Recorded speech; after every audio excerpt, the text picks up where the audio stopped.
வணக்கம். இப்போ வந்து நம்ம வாழைப்பூ வந்து பொரியல் செய்ய போகிறோம். இப்போ பாருங்கள், வாழைப்பூ வந்து எப்படி ஆயிடுதுன்ட்டு நான் சொல்கிறேன் பாருங்கள். இப்படி ஒரு பூவை எடுத்துக்கிறோம். இந்த பூவில் இந்த இது இருக்கு பாருங்கள், இதை எடுத்துடணும். ஒரு குச்சி மாரி ஒன்று நீட்டாக இருக்கு பாருங்கள், இதை எடுத்துருங்க.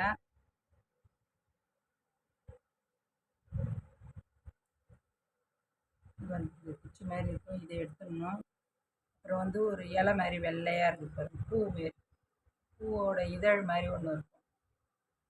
இதையும் எடுத்துடணும். இதை எடுத்துகிட்டு இந்த மாதிரி மொத்தமாக சேகரித்து வச்சுக்கிட்டு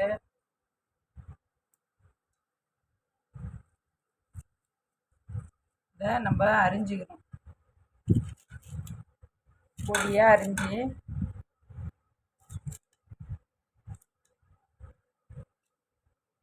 இதுமாரி தண்ணியில் போட்டு வைக்கணும், நல்லா கருப்பாயிடும். இதுமாரி பொடியாக அரிஞ்சு தண்ணியில் போட்டுடணும்.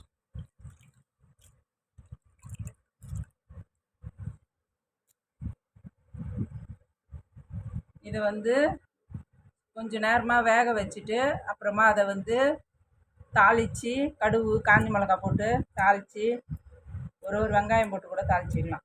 தாளித்து பொரியல் பண்ணிக்க வேண்டியதுதான், எப்பயுமே பொரியல் பண்ணுற மாரி. இதுமாரி பொரியல் பண்ணுங்கள், நல்லாயிருக்கும். வாழைப்பூ வந்து துவர்ப்பு சுவையுடையது. இது உடம்புக்கு சேர்த்துக்கினா ரொம்ப நல்லது. இதேமாரி செஞ்சு சாப்பிடுங்க.